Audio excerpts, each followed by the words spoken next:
Jornal da Gazeta.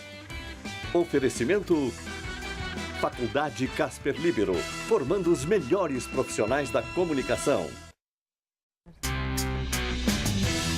Boa noite. Boa noite. São Paulo tem mais uma edição da Marcha da Maconha. Comissão Nacional da Verdade pede ajuda à Polícia Federal para investigar a morte do coronel Paulo Malhães, que admitiu torturas na época da ditadura. Polícia apreende menor suspeito de matar médico em São Caetano do Sul. Está tudo pronto no Vaticano para a canonização dos papas João Paulo II e João XXIII. E as últimas novidades em produtos para mães e bebês podem ser vistas em uma feira aqui em São Paulo.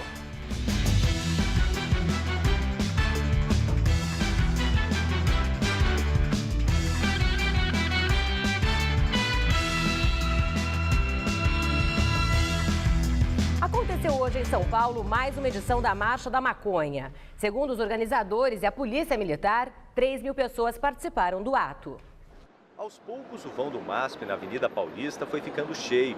Os manifestantes começaram a se reunir por volta das 2 horas da tarde e prepararam faixas e cartazes para mais uma Marcha da Maconha.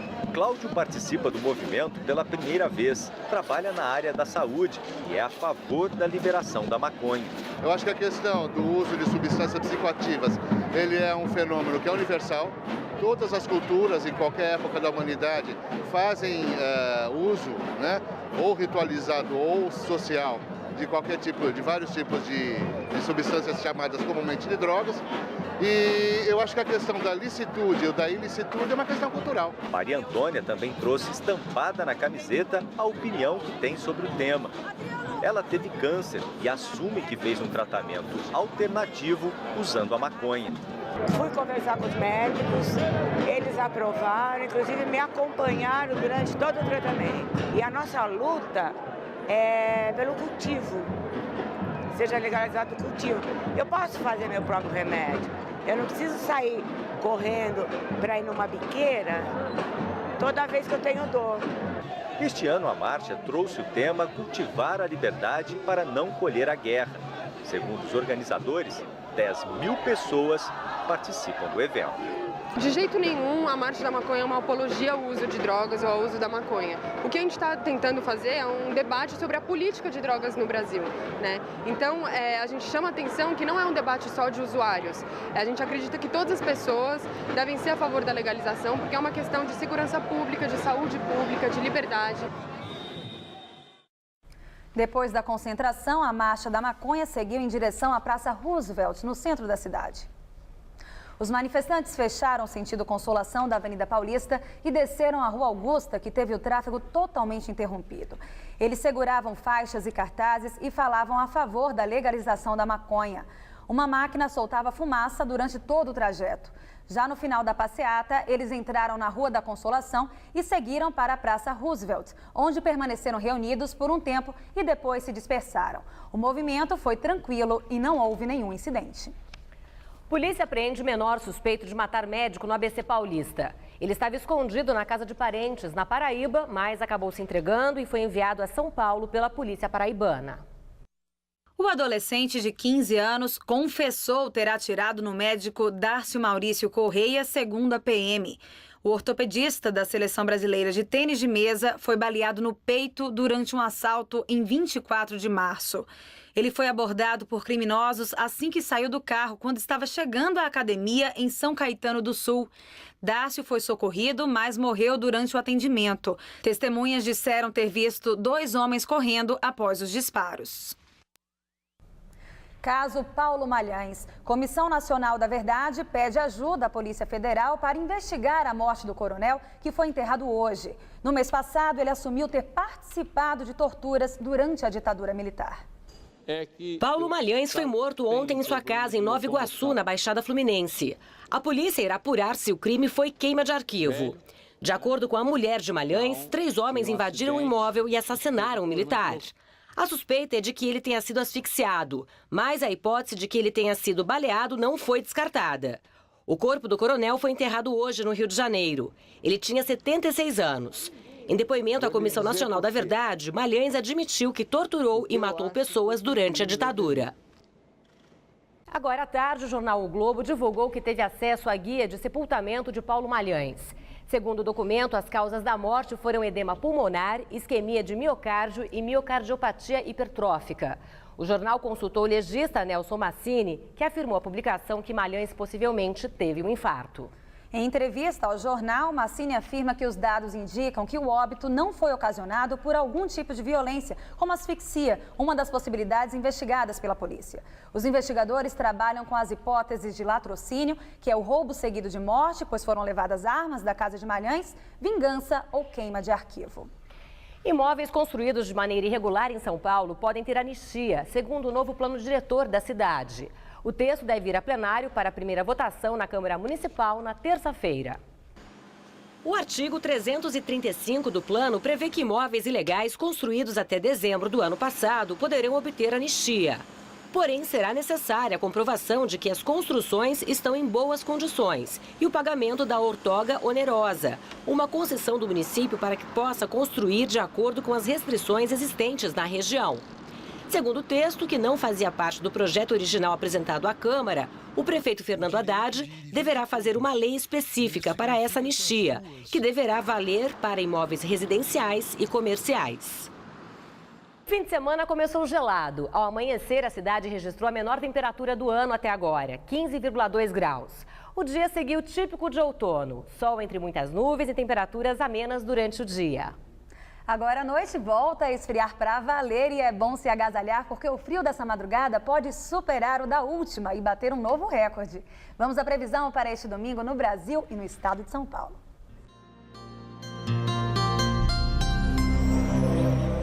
O tempo continua abafado com chuvas volumosas a qualquer hora no norte do Brasil. E uma frente fria que se formou no sul do país agora provoca chuvas no nordeste, principalmente no estado da Bahia. Nas regiões sul, centro-oeste e sudeste do país, uma massa de ar frio e seco ganha força, afasta as condições de chuva e derruba as temperaturas. A máxima não passa dos 20 graus em Curitiba e dos 23 em Florianópolis. No Rio de Janeiro, não faz mais que 27 graus nesse domingo. Já em Manaus, mesmo com as chuvas, a máxima chega aos 33. Já a maior parte do estado de São Paulo segue com tempo aberto amanhã. Faz friozinho na madrugada, mas durante o dia as temperaturas ficam agradáveis. No oeste do estado, mínima de 15 e máxima de 26 graus em Presidente Prudente. Já no norte, a máxima não passa dos 25 em Franca. E na faixa leste, o dia pode amanhecer com névoa no Vale do Ribeira. A máxima não passa dos 23 em São José dos Campos e também no litoral. Na região metropolitana, as temperaturas não sobem muito, mas não há expectativa de chuva. Nesse domingo, mínima de 14 e máxima de 23 graus. E a semana começa com tempo firme, máxima também de 23 na segunda-feira. Na terça, a máxima chega aos 24 e esquenta mais. Os termômetros atingem a marca dos 26 graus na quarta-feira. No Vaticano, a canonização de 2 papas já reúne milhares de fiéis. Os papas João XXIII e João Paulo II serão declarados santos amanhã. Como parte das celebrações, relíquias dos 2 papas ficaram em exposição para os fiéis em Roma. O frasco contendo sangue de João Paulo II e o solidéu usado por João XXIII foram depois levados para o Vaticano. Na Polônia, terra natal de João Paulo II, os peregrinos partiam em grupo em direção à sede da Igreja Católica. O processo de canonização do Papa polonês é o mais rápido da história, tendo começado logo após a morte do religioso em 2005. Em 2011, ele já havia sido beatificado pelo Papa Bento XVI. A cerimônia será realizada neste domingo pelo Papa Francisco. A chegada de um bebê é alegria, mas também traz muitos gastos. E de olho nas gestantes e nas futuras mamães, São Paulo recebe mais uma edição da Expo Bebê e Gestante, feira que traz as últimas novidades do setor com preços acessíveis. A lista é enorme. Roupas, berço, mamadeira, kit do berço. Aí tem as roupinhas, body, mijão e carrinho. E levar o bebê para passear por aí requer um bom investimento. Depende do conforto que você procura, da marca, depende do tamanho, depende de se vem com baby conforto, se não vem, se tem proteção de chuva, se não tem. Pensei num valor de 600, 700 reais, mas tô vendo que vai ser difícil achar esse valor aí. Nesta loja, o preço dos carrinhos varia de R$ 450 até R$ 2.500, no caso do modelo importado. Para a mãe normalmente está no preço, né? Mas para o pai sempre está caro. Tem também o material para o dia a dia, que parece barato, mas... São pequenos valores que no final do mês acaba sendo um valor muito grande, né? A soma é grande. A soma é grande. Mas assim, vale a pena, né? Depois que nasce, aumenta uns 30%. A renda aliás, a renda não, né? O custo da família. A renda é a mesma. A renda é a mesma, infelizmente, né? O primeiro filho é sempre o mais caro, já que os que vêm depois acabam aproveitando acessórios e até roupas. O Invente, que é um instituto ligado ao setor de vendas, fez as contas. Ouviu pessoas no Rio, em São Paulo e em Brasília e descobriu que para manter uma criança até os 4 anos de vida, uma família de classe média gasta em torno de R$ 32 mil. Se você pesquisar bem, você consegue preços bons. É o que promete a feira Expo Bebê e Gestante em São Paulo, que reúne 130 expositores que vieram de vários estados brasileiros. Como tem vários fabricantes vendendo direto ao consumidor final, os produtos são até 70% de desconto em vários estandes. Mas tem também promoções da feira mesmo, que a gente faz produtos abaixo do preço de custo. Além dos fabricantes terem uma parceria com a gente, na qual a gente consegue fazer um saldo e vender a preço de custo, ou às vezes até abaixo, para poder queimar mesmo, a gente consegue fazer um subsídio para aquelas mães que não têm condição. Tanto é que o produto é só 1 por CPF. Então, assim, para poder evitar que o lojista venha aqui e compre no atacado.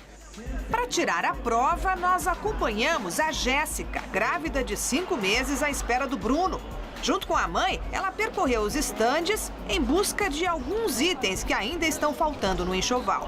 Estou achando super em conta os preços daqui em relação a todas as lojas que eu já vi.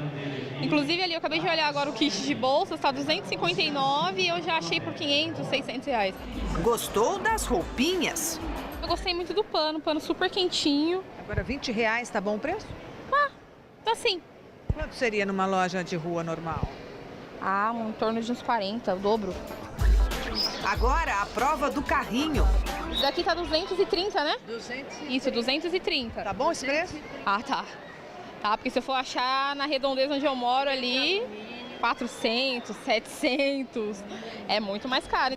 Jéssica se encantou com os móveis. Eu tava meio sem ideia, né, pra quarto, pra decoração de quarto, essas coisas. Mas quando a gente vê assim, já dá um pique, já dá uma vontade de correr e começar a fazer tudo. Será que o Bruno ia gostar? Com certeza, com certeza. Impossível não imaginar o bebê já dormindo no bercinho. O que vai ser quando o Bruno estiver aí? Eu não vou sair do lado.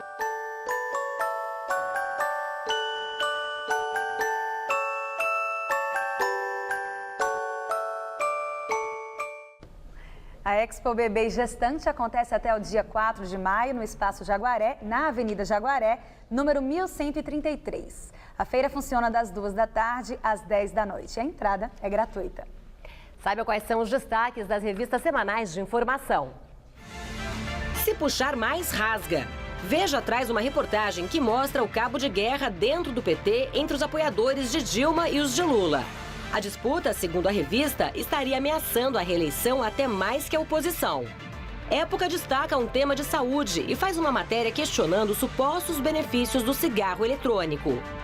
Carta Capital fala sobre o trabalho e afirma que às vésperas do 1º de maio crescem assustadoramente as denúncias de abuso por parte dos patrões. Isto é, mostra a explosão dos concursos públicos e afirma que esses empregos estão seduzindo a classe média. Isto é, traz uma reportagem qual afirma que a Polícia Federal tem em mãos relatórios que mostram que o doleiro Alberto Youssef possivelmente atuou também nos Correios. Uma testemunha da Operação Lava Jato, na qual o doleiro foi preso, teria dito à revista que Youssef operava junto à estatal através de uma locadora de carros e que essa empresa serviria apenas para lavar dinheiro. A revista não traz a posição dos Correios e nem do advogado de Youssef sobre o assunto. Veja agora as manchetes de amanhã dos principais jornais do país. Folha de São Paulo. Indústria paga mais por luz do que antes da ajuda de Dilma. o estado de São Paulo. Laboratório de Doleiro enviou 113 milhões de dólares ao exterior. Segundo a publicação, dados obtidos pela Polícia Federal indicam que a lavagem ocorreu por meio de contratos para importações fictícias.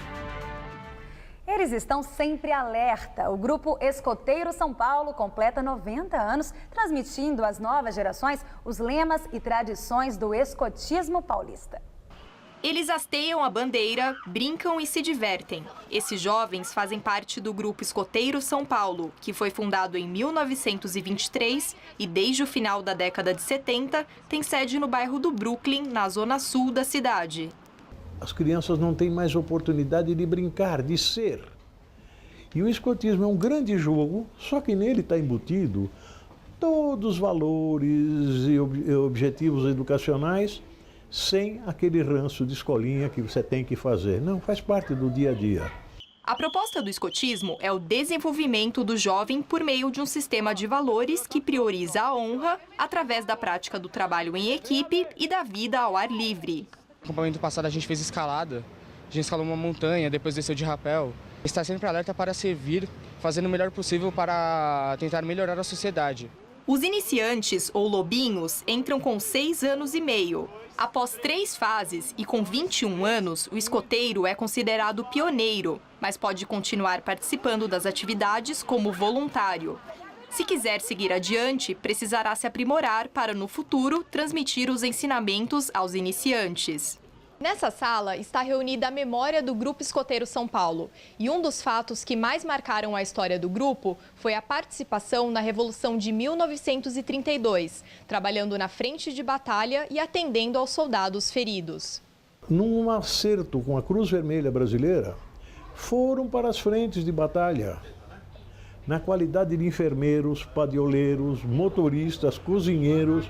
Então, esse grupo fez um trabalho excepcional. Cada integrante paga uma mensalidade de R$ 50, dinheiro utilizado para manter as atividades e o espaço da sede em funcionamento. Há 2 meses, o grupo passou a desenvolver um projeto social que transmite os valores do escotismo, como respeito e disciplina, a crianças da favela do Boqueirão, também na Zona Sul. As crianças aprendem a ter respeito com a natureza, com o próximo, deixar sempre o ambiente limpo. Então, cada jogo tem um aprendizado. Além de técnicas de acampamento, sobrevivência, primeiros socorros. Elano, de 9 anos, está no projeto desde o início. O pai dele, Edivaldo, sente que a educação do filho melhorou com a prática do escotismo. Ele não gostava de pegar um livro para ler, aí estou incentivando ele está bastante agora pegando um livro para ler. Se passar, ver alguém quebrando alguma árvore assim na rua, ele reclama. Assim eu fui melhorando na escola e fui aprendendo mais.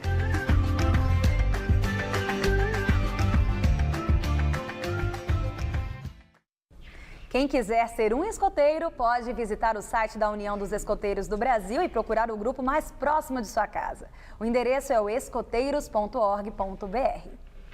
A seguir, jogadores e torcedores do Barcelona prestaram homenagens a Tito Vilanova, que morreu ontem. Acidente em Viena. Explosão provoca desabamento parcial de prédio, mata uma pessoa e deixa 13 feridas. A Sabesp sempre fez muito para garantir a qualidade e o abastecimento da água que você recebe. Com muito investimento e planejamento, ampliou a represa de Itaiaçupeba em 2011. Entregou mais de 175 quilômetros de tubulações nos últimos 10 anos e muitos reservatórios em todos os cantos da cidade. Mas mesmo assim, fenômenos inesperados da natureza acontecem em todos os lugares. Nessas horas, somente empresas como a Sabesp apresentam soluções sérias e verdadeiras. Vivemos a maior seca da história e a Sabesp agiu rápido. Trouxe água do Guarapiranga e Alto Tietê para abastecer a Cantareira. Lançou bônus para diminuir o consumo de água e as ações não param. Mais de 70% da população já está economizando. Com o esforço de muitos, já fizemos bastante. Com o esforço de todos, vamos fazer muito mais. Água, sabendo usar, não vai faltar. Neste domingo, você iria a uma ilha repleta de cobras? Goulart de Andrade foi.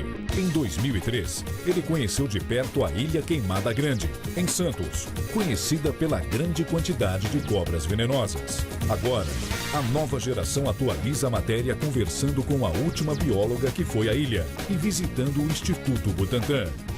Vem comigo, neste domingo, 11h30 da noite.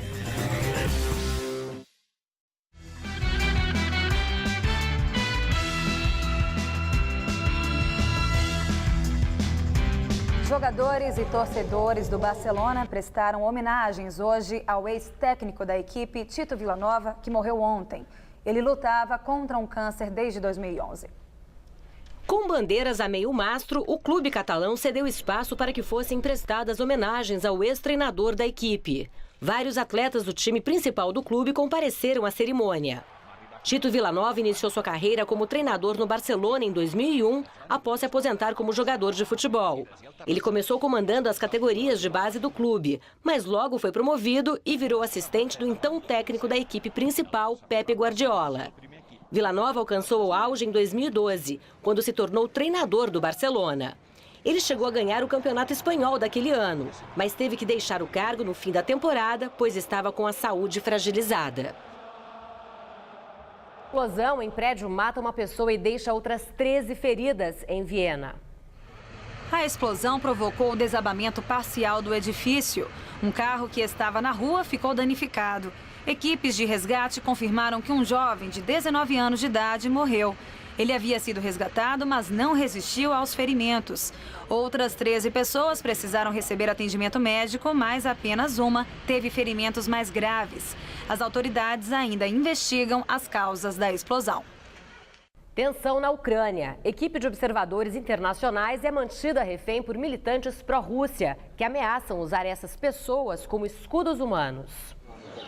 Os ativistas pró-Rússia responsáveis pelo sequestro da equipe declararam que os membros da Organização para a Segurança e a Cooperação na Europa, detidos ontem em Slaviansk, alegaram que a missão era formada por espiões da OTAN e afirmaram que o grupo só será solto se ativistas como eles forem libertados pelo governo ucraniano.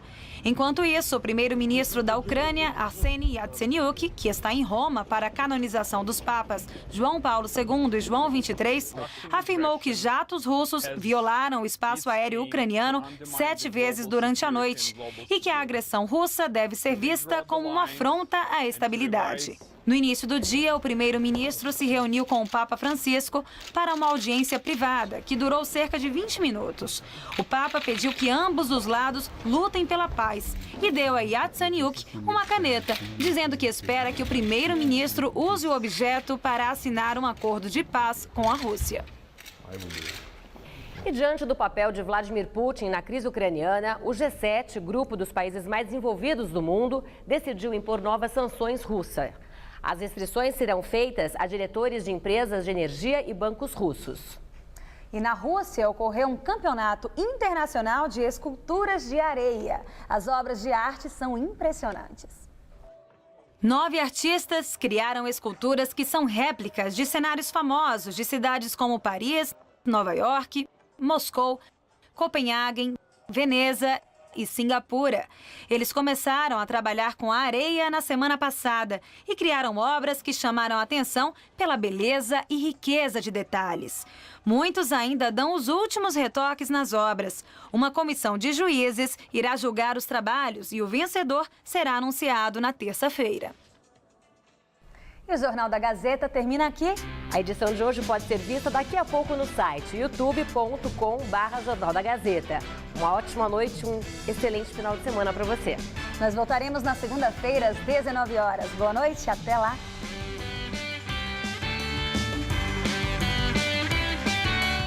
Nesta segunda, 11h30 da noite, Maria Lídia traz uma entrevista inédita em Hora do Voto. Assista agora, Gazeta Imóveis.